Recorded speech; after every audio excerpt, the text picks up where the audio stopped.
Hola, un saludo a todos y bienvenidos al módulo 4 que se titula Factores ajenos. Recordar que esta actividad formativa está financiada a través del programa Next Generation de la Unión Europea. Bueno, como solemos hacer, vamos a explicar el índice de lo que vamos a ver en este módulo. Vamos a definir o a ver lo que es la validez, en particular validez interna y validez externa. Error, lo que es un error sistemático o sesgo. Luego también la definición de precisión, fiabilidad y lo que son los errores aleatorios. Y luego vamos a ver los diferentes tipos de sesgos. Tenemos el sesgo de selección y sus tipos, el sesgo de información y sus tipos. Y por último vamos a ver lo que se denomina sesgo o factor de confusión. Bueno, pues empezamos. Validez. La validez de una medición consiste en la capacidad de poder medir lo que realmente queremos medir. Entonces, una medida de peso será válida si corresponde con el peso real, el peso correcto de la persona que estamos pesando en ese momento. Si lo aplicamos al ámbito de epidemiología, se define la validez interna de un estudio como, que valora el grado en que los resultados obtenidos son correctos para las personas incluidas en ese estudio. Es decir, si las conclusiones que nosotros hemos sacado del estudio son correctas, son válidas para las personas que hemos utilizado en ese estudio. ¿Cómo se hace esto? Pues bueno, evitando errores en el diseño del estudio y haciendo un análisis estadístico correcto de los datos. Validez externa. Es la capacidad de poder generalizar los resultados de la muestra en el estudio, es decir, del estudio que nosotros hemos hecho, a la población de referencia o a aquella otra población de la que se pretenden aplicar las conclusiones del estudio. ¿Esto cómo se hace? Bueno, pues se hace obteniendo, aparte de evitar sesgos o errores en el diseño del estudio, se obtiene trabajando con muestras representativas de la población. Luego hay que tener en cuenta que un estudio puede que tenga validez interna, pero eso no implica que tenga validez externa, la puede tener o no. Pero desde luego, si un estudio que no tenga validez interna, nunca va a tener validez externa. O sea, validez interna es como que los resultados son válidos para la muestra que hemos utilizado, porque si hacemos mal el estudio, los resultados no van a ser válidos para la muestra que hemos utilizado. Y validez externa sería extrapolar los resultados a toda la población o a otra población. Error sistemático o sesgo. Es un error que consistentemente tiene lugar en cada medición, pero siempre ocurre en la misma dirección. Por ejemplo, una balanza que siempre pesa 500 gramos de más de exceso. Los errores sistemáticos afectan a la validez interna de un estudio y por lo tanto a la validez externa. Si yo tengo que todas las mediciones pesan 500 kilos de más, pues yo los resultados que voy a obtener no van a ser válidos, no van a ser correctos, van a estar sesgados. Los errores sistemáticos se caracterizan por afectar más a la validez que a la precisión. Ahora vemos lo que es la precisión. Validez, lo que hemos dicho, si pesamos siempre de más, pues el resultado final no va a ser válido. Desviar las estimaciones en una sola dirección, siempre 500 kilos de más, siempre 500 gramos de más. Ser generalmente predecibles, claro, porque si yo voy a realizar una predicción nueva, una medición nueva, ¿qué es lo que voy a esperar? Pues que pese 500 gramos de más. Ser en parte evitables, mejorando el diseño y el análisis de los datos. Entonces, bueno, la epidemiología se encarga de prevenir y controlar los sesgos a través de un correcto diseño, como lo que vimos al principio de los módulos, como puede ser realizar un estudio de casos sin controles de forma correcta, realizar un estudio de cortes de forma correcta, realizar un ensayo clínico de forma correcta y una correcta recogida de datos. Precisión o fiabilidad.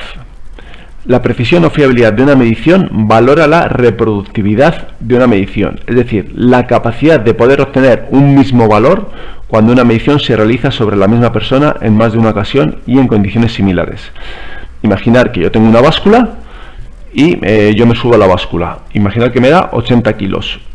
Independientemente de que yo pese 80 kilos o no pese 80 kilos, yo me bajo, vuelvo a subir, me vuelvo a subir y la báscula me da otra vez 80 kilos. Me vuelvo a bajar, me vuelvo a subir, la báscula me da 80 kilos. Es decir, en circunstancias similares la báscula siempre me da el mismo resultado. Puede que yo no pese 80 kilos, pero bajo las mismas condiciones el resultado siempre va a ser el mismo.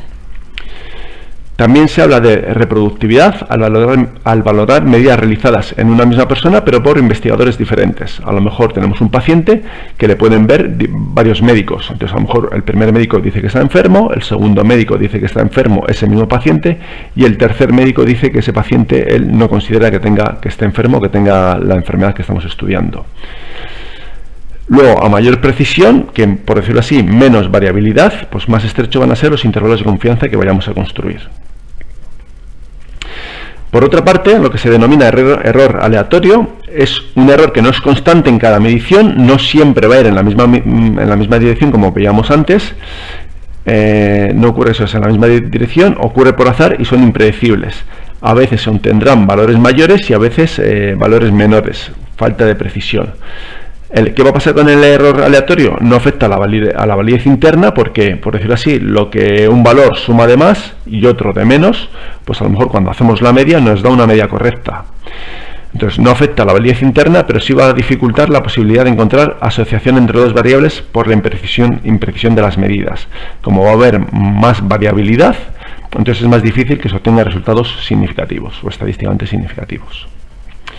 Vamos a ver el típico ejemplo para definir la validez y precisión. Imagina que nosotros tenemos una diana y más o menos siempre disparamos en torno a lo que sería el centro, que serían los puntitos rojos.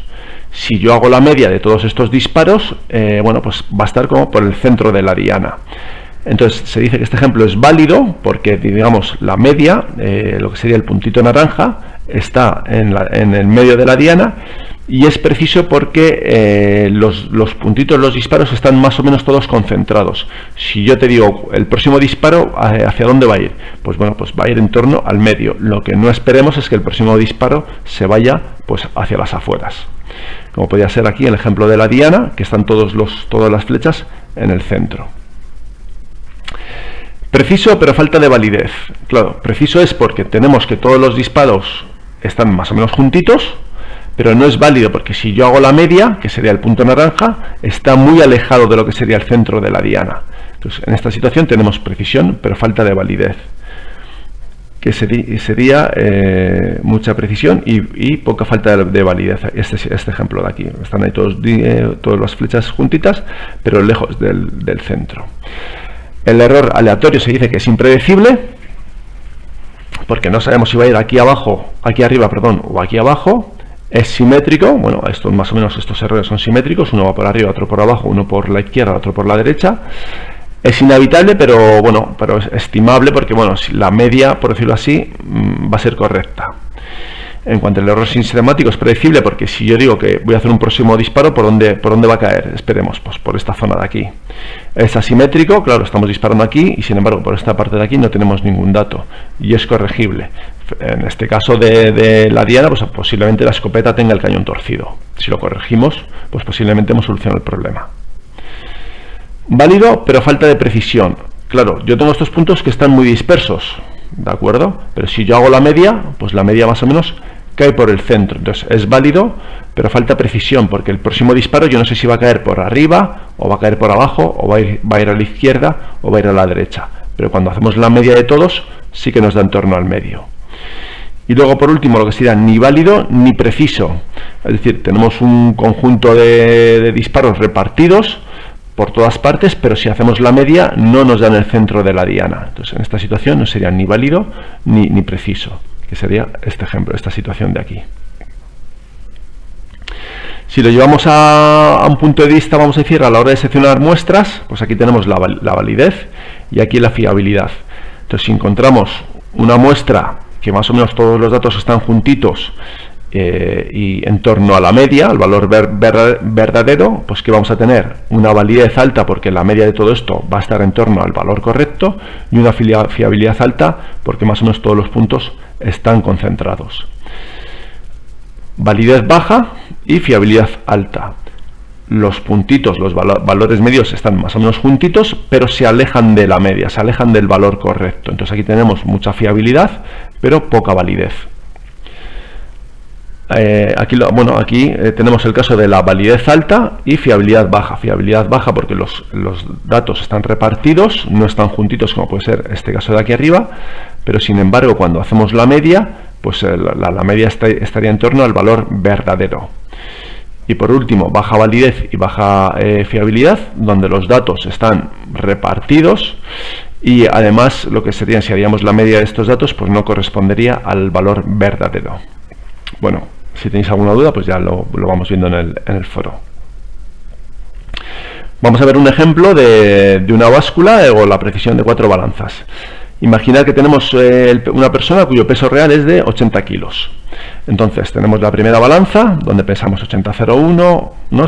Realizamos 5 mediciones de cada paciente. 80,01, 80,02, pesa 80 kilos, 79, 79. La media, que es 80, y el rango es la diferencia entre lo que sería la medición más pequeña, como puede ser esta, y la medición máxima, como puede ser esta. Entonces sería 0,04. Es un aparato válido porque la media está en torno a 80 y además la diferencia entre las mediciones es muy pequeña. Entonces sería un aparato también válido y preciso. En el segundo ejemplo tenemos que la media es de 80, pero el rango ya es de 0,40, es decir, las mediciones son como más dispersas. Entonces sería un aparato válido pero impreciso. En este tercer ejemplo tenemos que la media es de 75, todas las medias es de 75,5. Entonces esto dista mucho de los 80 kilos, sería un aparato muy válido, sería un aparato no válido porque la media discrepa con el valor real, pero preciso. Es decir, si yo vuelvo este individuo, se va a subir a la balanza, ¿cuál es el peso estimado o que esperamos que se va a obtener? Pues de 75,50. Entonces por eso es preciso, aunque no sea válido.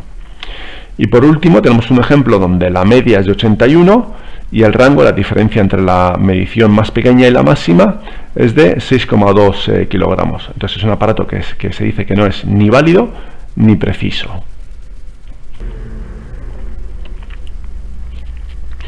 Entonces, bueno, definimos sesgo como un error sistemático en un estudio epidemiológico que contiene como consecuencia una estimación errónea de la asociación entre la exposición y el desenlace. Entonces, los sesgos los podemos clasificar en varios grupos, o los grupos más grandes son sesgo de selección, donde lo que hacemos es realizar una selección inadecuada de los grupos que contienen una selección inadecuada de las personas del estudio. Es decir, la comparación de la variable de interés se realiza entre grupos que no cumplen el criterio de comparación debido a que uno o varios grupos no contienen a las personas adecuadas, a las personas que hemos seleccionado. Para que el modelo contrafáctico, recordar que el modelo contrafáctico era la situación ideal. Es como si yo tuviese un clon donde ese clon fuma y yo no fuma. Entonces vemos a lo largo del tiempo quién desarrolla cáncer de pulmón. De esta forma sabríamos que el fumar es el causante del cáncer de pulmón. Y luego, por otra parte, el otro gran grupo son los que se llaman sesgos de observación, de información o clasificación. Es la incorrecta clasificación de los participantes en un estudio con respecto a las variables dependientes o independientes recogidas por el investigador. Aquí ya no es que las personas seleccionadas sean incorrectas, sino que la información que se obtiene de ellos es errónea. Vamos a ver un ejemplo de una situación ideal sin sesgo de selección. Ojo, esto sería una comparación contrafáctica, un modelo contrafáctico. Pues queremos estudiar la relación entre la contaminación atmosférica y la incidencia de catarros. Entonces tenemos a 100 personas que están expuestas a la contaminación, donde en este grupo de expuestos tenemos que el 30% fuman y el 70% no fuman. Y luego, por otra parte, tenemos a 200 personas no expuestas a contaminación atmosférica, donde el 30% de ellos fuman y el 70% no fuman. Realizamos un seguimiento al cabo del tiempo. Y lo ideal sería que de estas 100 personas, que todas finalizasen el estudio, es decir, que yo al finalizar el estudio siga teniendo que la proporción de personas que fumen es del 30%, al igual que en el inicio, y que la proporción de personas que no fuman sean del 70%. Y lo mismo ocurra en el modelo de los que no están expuestos. Vale, yo tendría 200 personas, de los cuales el 5% ha desarrollado catarros, aquí arriba el 10%, pero sigo teniendo todos los pacientes que el 30% de ellos fuman y el 70% no fuman. Si yo calculo el riesgo relativo, pues va a ser la incidencia en el grupo de expuestos, un 10%, frente a la incidencia en el grupo de no expuestos, un 5%. y esto me daría un riesgo relativo de 2. Es decir, la exposición a la contaminación atmosférica multiplica por 2 la incidencia de catarros. Hombre, lo ideal es que se mantengan las proporciones, porque nosotros podemos decir que, claro, tú puedes tener un catarro debido a la contaminación atmosférica o también por el tabaco. Entonces, si en los dos grupos la proporción de fumadores es igual al inicio y al final también son iguales entre ellos, pues evidentemente estamos corrigiendo lo que sería un sesgo por fumar. La prevalencia de tabaquismo en el momento inicial es igual en ambos grupos, en expuestos y no expuestos, y la prevalencia de tabaquismo en el momento final es igual también entre ambos grupos. Entonces esto sería un modelo contrafáctico o una comparación contrafáctica. Luego vamos a seguir trabajando con este ejemplo, entonces vamos a recordar que el verdadero riesgo relativo sería de 2. Este es un pequeño tabla de resumen de los principales sesgos que tenemos. En relación a los sesgos de selección y en relación a los estudios de cortes o experimentales, tenemos lo que sería el sesgo de trabajador sano, seguimiento incompleto de pacientes o sesgo por valores faltantes, que luego los vamos a desarrollar todos ellos. En relación al estudio de casos y controles, pues tenemos la falacia de Neyman, el sesgo de Bergson, sesgo de sospecha diagnóstica o también y sesgo por valores faltantes. En relación a los sesgos de información, pues en un estudio de cortes o un ensayo clínico vamos a tener lo que se denomina efecto Hawthorne o el sesgo de migración diagnóstica. Y en casos y controles, pues también el sesgo de Hawthorne, sesgo del entrevistador, sesgo anamnésico, sesgo de inaceptabilidad o sesgo de obsequiosidad. Y luego ya, por última parte, unos otros sesgos no tan importantes, bueno, todos son importantes, ¿vale? Pero no se agrupan en otras categorías, lo que sería el sesgo de regresión a la media o sesgo por mala especificación, y en un estudio de casos y controles también, sesgo por mala especificación. Entonces, bueno, vamos a definir ahora más tranquilamente cuáles son cada uno de estos sesgos. Sesgo de selección. Cualquier error relacionado en cómo han sido elegidos los participantes. Por ejemplo, cuando un investigador selecciona inadecuadamente los criterios sobre la elección de los individuos que participan. Las situaciones que pueden conducir a estos sesgos de selección son las siguientes. Selección inadecuada de personas al comenzar el estudio. Entonces, en el ejemplo de antes, si os acordáis, teníamos la misma proporción de personas que fuman o no fuman en los dos grupos. Entonces, en este caso, imaginar que, vale, en el grupo de no expuestos tenemos el 30% de que fuman y el 70% de que no fuman, como en el ejemplo original, en el modelo contrafáctico, pero en el grupo de expuestos, en lugar de tener un 30%, tenemos un 45% de fuman y un 55% de que no fuman. Como tenemos más fumadores, ¿qué va a pasar con la incidencia de catarros? Que va a aumentar, porque supuestamente aquellas personas que fuman tienen más catarros. Entonces, vale, seguimos teniendo 100 catarros al final, pero la incidencia ya no va a ser del 10, sino que va a ser del 20%. Este exceso de catarros, por decirlo así, va a estar provocado porque tenemos un exceso de fumadores con respecto al grupo de los que no están expuestos. Que si calculamos el riesgo relativo sería 0,2 entre 0,5 y 0,05, que nos va a dar 4. Entonces, la comparación está sesgada porque se han seleccionado a más fumadores en el grupo de los que están expuestos a la contaminación. Y también podemos decir que se ha sobreestimado el efecto de la contaminación. En un momento original era el riesgo relativo igual a 2 y en este cálculo es igual a 4. Dentro de este apartado de selección inadecuada de personas al comenzar el estudio, vamos a ver el sesgo de trabajador sano, la falacia de Neyman, el sesgo de Bergson o sesgo de sospecha diagnóstica. Luego también tenemos el seguimiento incompleto de los participantes y los valores ausentes en el momento de realizar el estudio. Puede que de algún paciente a lo mejor no se haya podido realizar alguna analítica, pues por lo que sea, simplemente porque se ha perdido sus resultados y no tenemos los valores de la analítica de algún paciente, o no ha venido a hacerse la analítica y por lo tanto no tenemos sus datos. Bueno, sesgo del trabajador sano que se da en un estudio de cortes.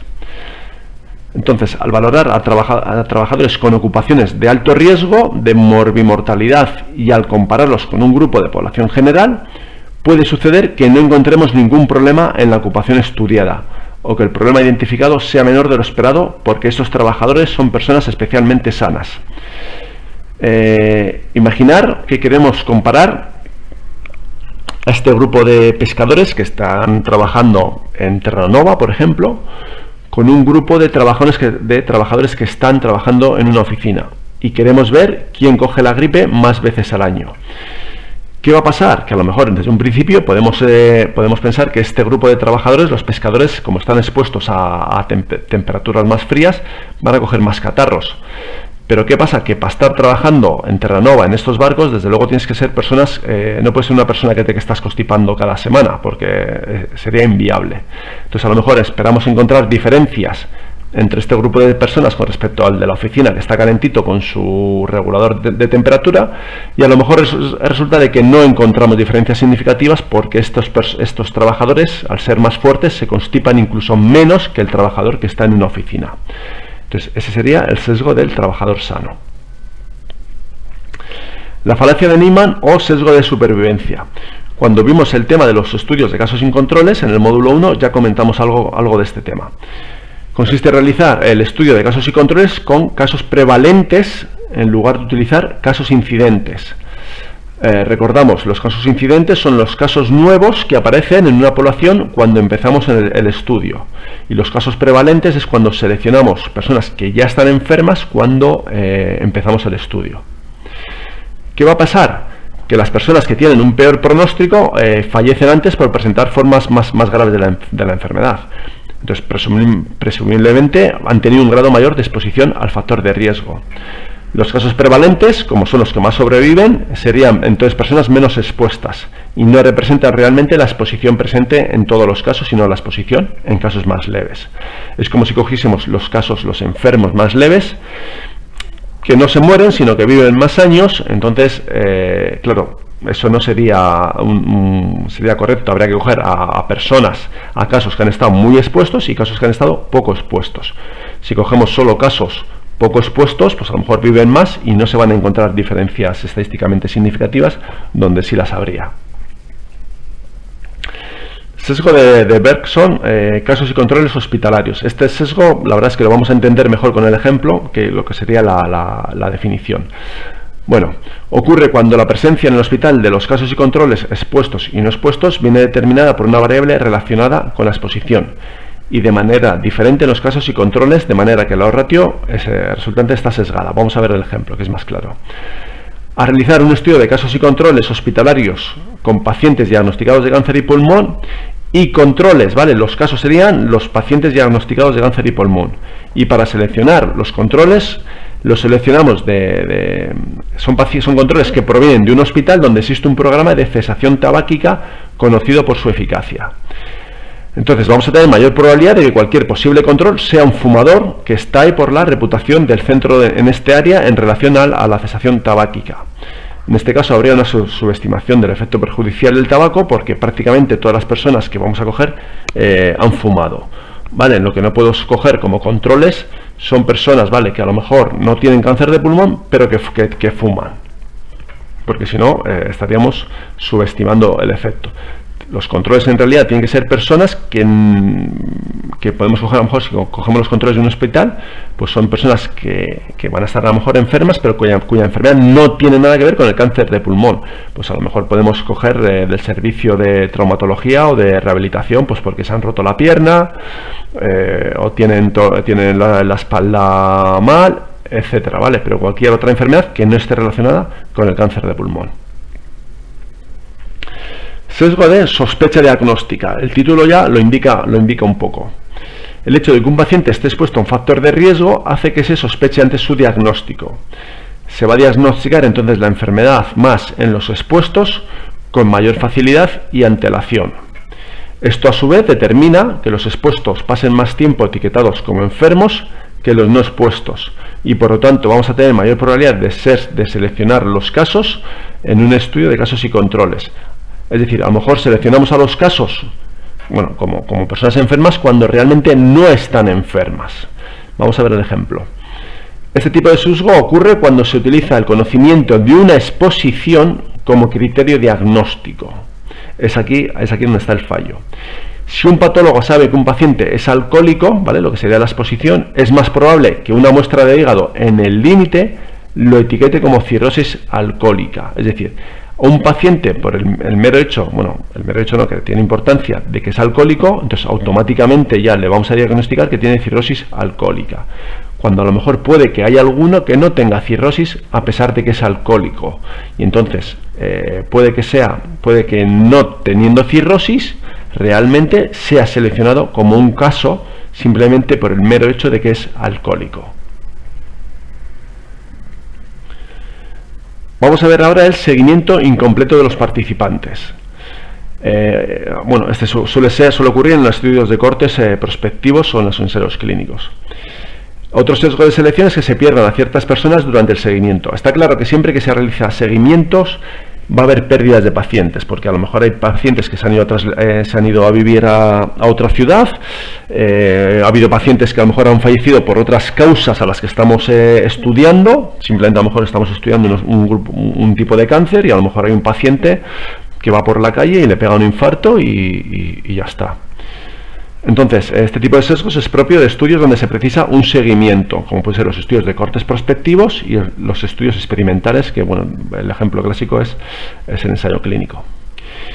Seguimos con el ejemplo de antes, y ahora la suposición que vamos a hacer es que 20 personas del grupo de no fumadores,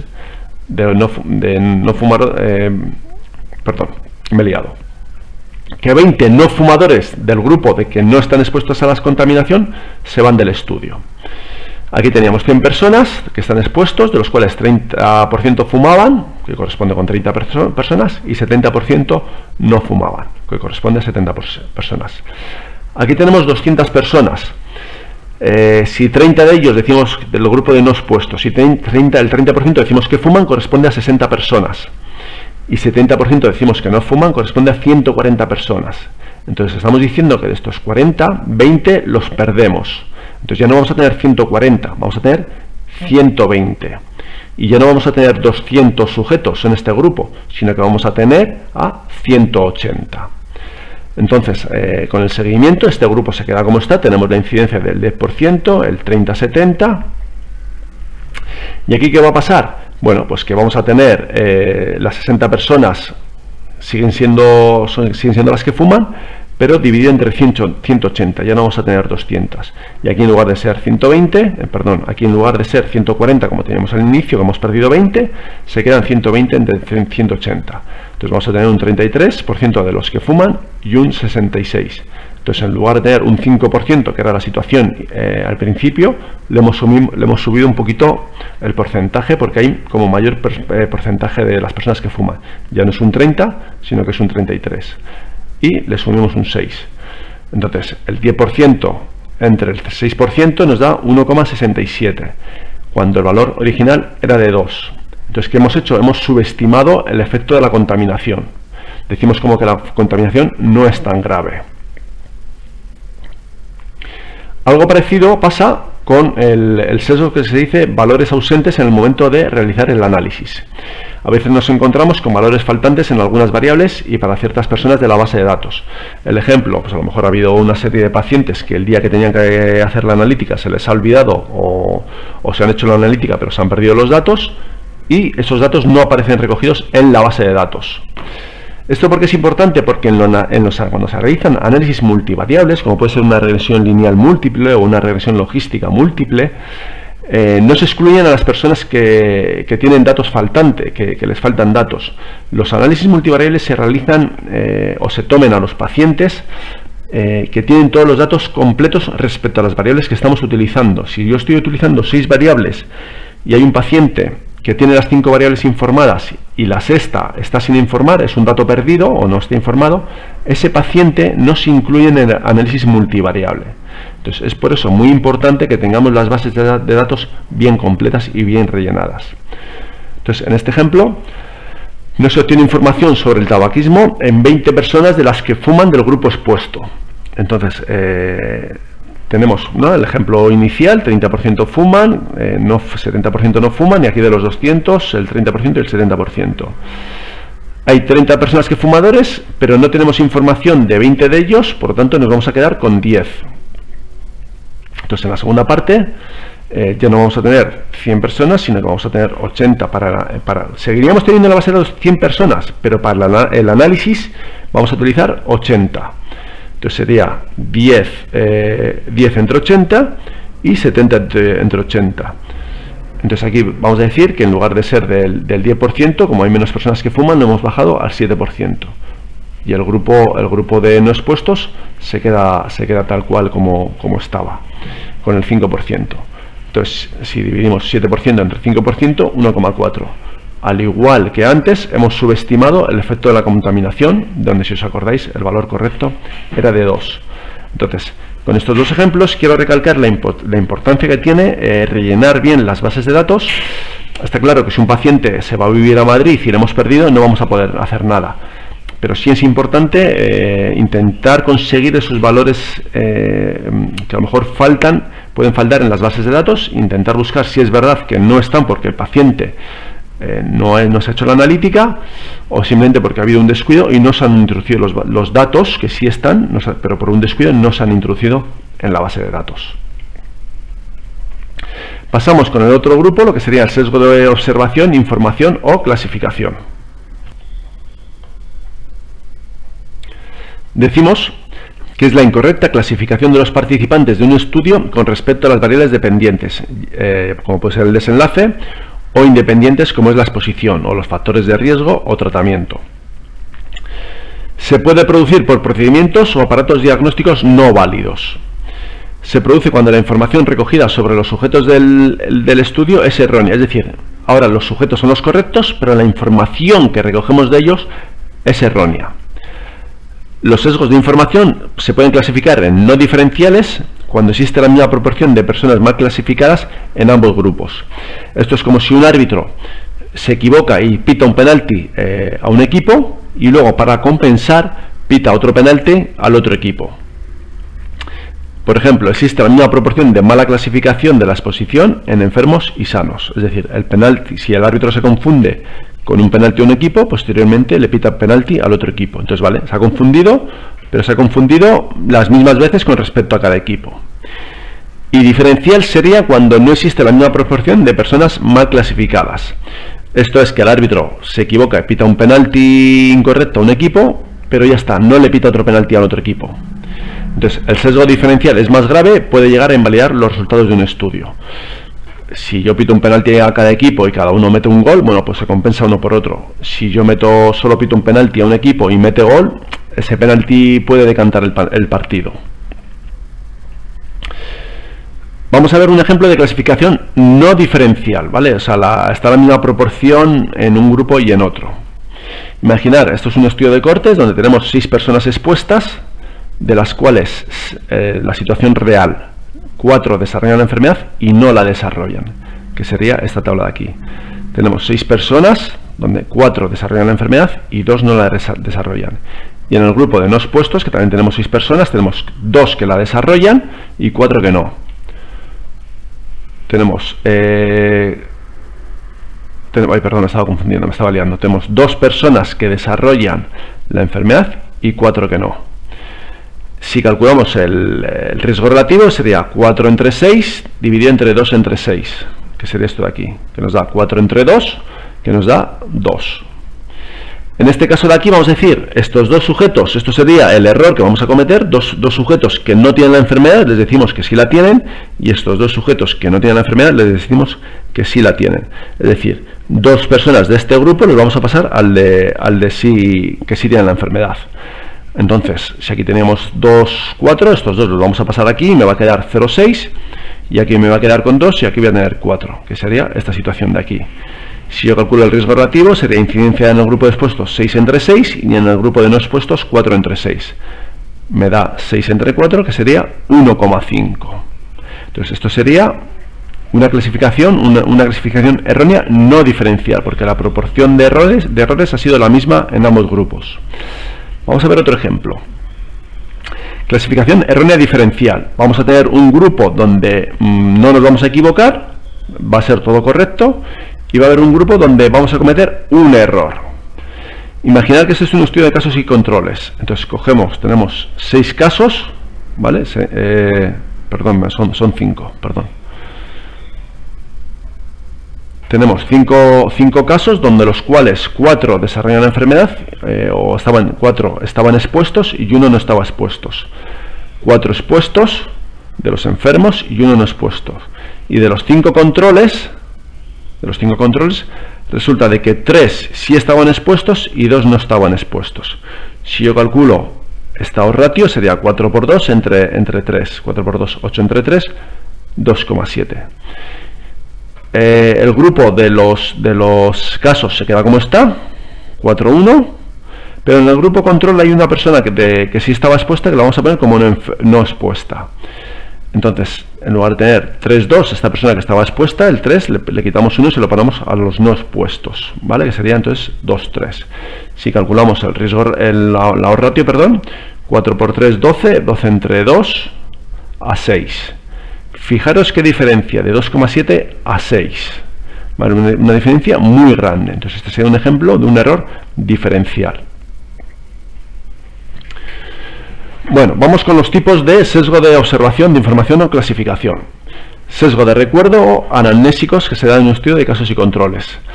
Los sujetos con el evento, los casos, tienden a recordar mejor que los controles los posibles factores de riesgo que hayan podido aparecer en el pasado. Lo mejor es verlo con un ejemplo. Una madre que acaba de tener un hijo con alguna malformación va a recordar mucho mejor o va a hacer un esfuerzo mucho mayor que una madre con un niño normal todo lo que ha hecho, todo lo que ha tomado y todo lo que ha sucedido durante el embarazo.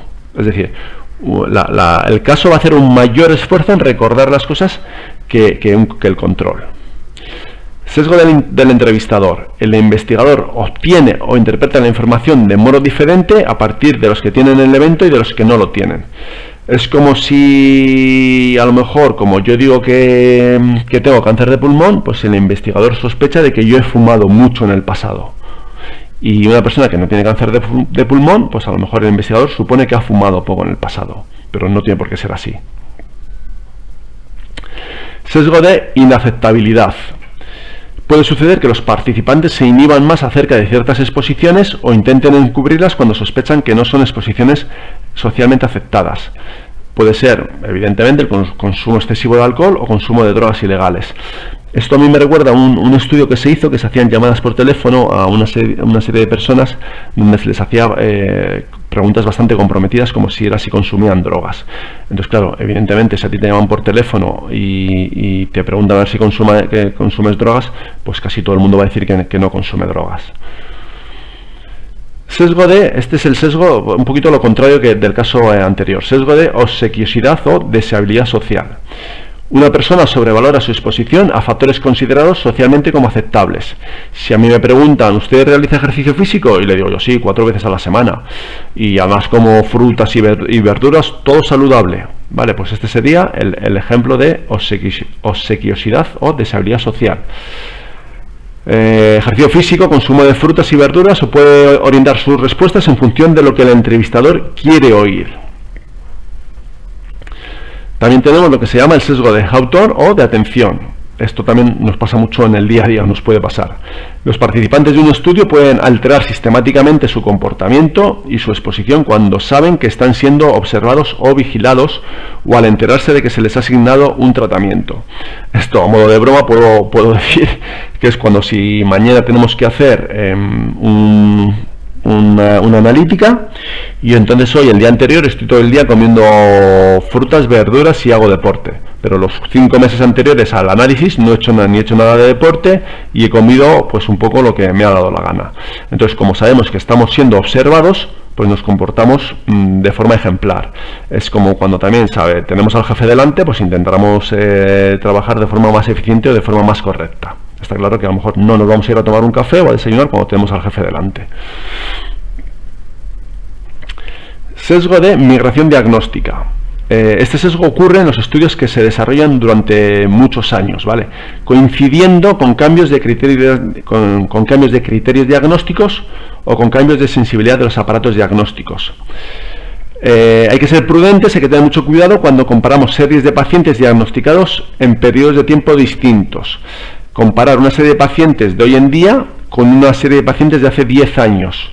Por ejemplo, seguro que no diagnostica de igual forma un mamógrafo de hace 10 años que uno actual. Seguro que a lo mejor el actual diagnostica a más personas como enfermas que lo que hacía un mamógrafo hace 10 años. Entonces hay que tener cuidado cuando estamos comparando pacientes que tienen una gran diferencia de fechas entre su diagnóstico. Sesgo de publicación. Este ocurre en el sesgo más importante de un metaanálisis. Un metaanálisis es cuando, a lo mejor, vamos a poner un ejemplo sencillo, cuando seleccionamos 10 o 15 ensayos clínicos. Entonces, en cada uno de estos ensayos clínicos yo tengo una medida de asociación como puede ser un hazard ratio. Vamos a suponer que el hazard ratio es lo mismo que el odds ratio, ¿vale? Entonces yo tengo, bueno, no es así, lo aclaro, no es así, pero bueno, imaginad que en lugar de poner aquí hazard ratio pone odds ratio. Tengo este ensayo clínico donde tengo que la odds ratio vale 1,69. Tengo el segundo estudio donde la odds ratio es 1,18. Entonces, un metaanálisis consiste en coger los hazard ratio o los odds ratios de los estudios que yo he seleccionado y hacer una especie como de media ponderada, una media global de todos ellos. Entonces, ¿qué va a pasar con los metaanálisis? Que aquellos estudios con poco tamaño muestral y que presenten resultados negativos, es más difícil que se acaben publicando, o tarde más en publicarse, o se publican en revistas menos conocidas, de que apoyan una hipótesis poco popular.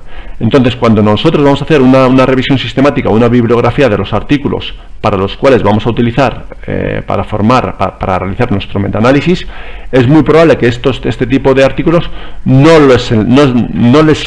sean seleccionados. Los artículos que se recogen podrían construir una muestra sesgada y no representativa del total de los estudios que se han realizado. Entonces, esto es lo que se llama el sesgo de publicación en un metaanálisis, que tenemos que seleccionar, pues un poquito, hace un resumen de todo el tipo de estudios, aquellos que han obtenido, pues a lo mejor tanto factor de riesgo como factor protector, como que hayan sido significativos, como que no hayan sido significativos. Y esto sería el sesgo de publicación de un metaanálisis. Por otra parte, tenemos lo que se llama regresión a la media, que es que a lo mejor en un determinado momento a mí me hacen una analítica donde la glucosa está disparada y al cabo de 2 meses me repiten la analítica y yo presento un valor de glucosa normal. Es decir, el segundo resultado se acerque más a la media de grupo. Falacia ecológica. Esto está asociado con los estudios ecológicos que también veíamos. Las características que están asociadas colectivamente no tienen por qué estarlo a nivel individual. Es decir, si yo tengo por una parte que ha aumentado el consumo de tabaco y por otra parte que ha aumentado el consumo del uso de los dispositivos móviles, como puede ser el teléfono móvil, tablet, etcétera, luego a nivel individual no tiene por qué ser así. A lo mejor yo tengo una tablet, pero no he aumentado mi consumo de tabaco. Y por último, el sesgo de mala selección es cuando a la hora de hacer el análisis estadístico pues se utilizan unos métodos que no son los adecuados. Esto hay veces que puede pasar. Bueno, por último, vamos a ver también un factor, un sesgo que es muy importante en medicina y es lo que se llama factor de confusión. Nosotros aquí tenemos, que veremos más adelante, concretamente este tipo de gráficos, es lo que se llama un gráfico de dispersión de puntos, que sirve para comprobar la asociación entre dos variables numéricas. Imaginar que tenemos una variable numérica que va desde 0 hasta 3 en el eje de las X y también pues más o menos desde 0 hasta 3 en el eje de las Y. Si yo calculo la recta que mejor se ajusta a la nube de puntos, pues veis que es la que tenemos en pantalla. ¿De acuerdo? Vemos que hay una relación positiva. Es decir, a medida que crece una variable, la variable que está en el eje de las X, también crece la variable Y. Sí, de acuerdo, ¿vale? Esto ya os digo que, bueno, lo veremos un poquito más en detalle en el último módulo, pero bueno, espero que no sea difícil interpretar este gráfico. Ahora bien, cuando yo desgloso por grupos, ¿vale? Como puede ser sexo, a lo mejor pueden ser que fuman, que no, personas que fuman o no fuman, vemos que esta asociación que había en un principio, esta que vemos que está la recta inclinada, desaparece cuando lo desglosamos por los grupos, por el grupo 1 y el grupo 2. Entonces ya la pendiente de la recta ya no está inclinada, sino que está horizontal, lo que diríamos paralela al suelo. Entonces la asociación inicial se puede considerar errónea y se dice que está confundida, ¿vale? Confundida por la variable grupo. Es decir, donde realmente no hay una asociación, si quitamos la variable grupo vemos que sí hay una asociación. Y esto es lo que se denomina factor de confusión. Vamos a verlo un poquito más en detalle. Entonces, un factor de confusión es una variable que distorsiona la medida de asociación, como puede ser el riesgo relativo, o la odds ratio o el hazard ratio, entre otras dos variables. Para que una variable se considere un factor de confusión, tiene que cumplir las siguientes tres condiciones. En primer lugar, que el factor de confusión esté asociado al desenlace, es decir, este sería el factor de confusión. Normalmente el factor de confusión se dibuja con una especie de triángulo invertido. Aquí se pone la causa, aquí el efecto y debajo se pondría el factor de confusión. Es decir, bueno, lo primero que tiene que ocurrir es que el factor de confusión tiene que estar asociado con el desenlace independientemente de la causa. Es decir, estar asociada con el desenlace tanto en personas expuestas como no expuestas, ¿de acuerdo? Segundo, estar asociada con la exposición, es decir, que haya una relación entre el factor de confusión y la causa. Y por último, que el factor de confusión no sea un eslabón causal intermedio entre la exposición y el desenlace. Es decir, que no se venga como por aquí en medio, por decirlo así. Si os acordáis en lo de cuando vimos las causas indirectas en las relaciones causales, perdón. Una forma la mejor forma de evitar el factor de confusión es la aleatorización, es decir, que la asignación al azar a los grupos que se pretende comparar sea correcta. Es decir, es el ejemplo que veíamos con los fumadores, que en la exposición a la contaminación, pues que en cada grupo tengamos un 30% de personas que fuman. Eso en teoría la aleatorización lo debería hacer. Otra forma que tenemos es aplicar técnicas, cuando realizamos el análisis estadístico, aplicar técnicas multivariables. Vamos a ver un ejemplo. Vamos a ver la relación entre el consumo moderado de alcohol y el infarto de miocardio. El consumo de alcohol está frecuentemente asociado al tabaquismo y sería lógico tener en cuenta que el tabaco podría confundir la asociación protectora del consumo moderado del alcohol frente al infarto de miocardio. En primer lugar, el riesgo de infarto aumenta con el tabaco, es decir, tengas consumo moderado de alcohol o no lo tengas, aquellas personas que fuman tienen mayor riesgo de infarto de miocardio. El tabaco está asociado con el riesgo de infarto en los no consumidores moderados de alcohol. También hay una asociación entre aquellas personas que fuman o que hacen un consumo moderado de alcohol con el tabaco. La proporción de fumadores entre quienes consumen alcohol es mayor que en los no consumidores. Hay una asociación entre el alcohol y fumar. Esto más o menos todos lo entendemos.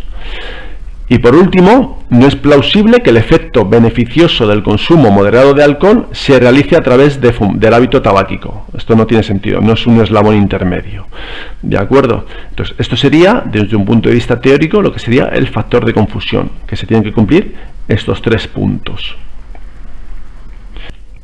Bueno, por último, el libro que hemos utilizado, Epidemiología aplicada, que es el que llevamos utilizando a lo largo de estos módulos. Y bueno, como siempre, pues muchas gracias por vuestra atención y si tenéis cualquier duda, pues las vamos plasmando en el foro correspondiente. Muchas gracias y un saludo.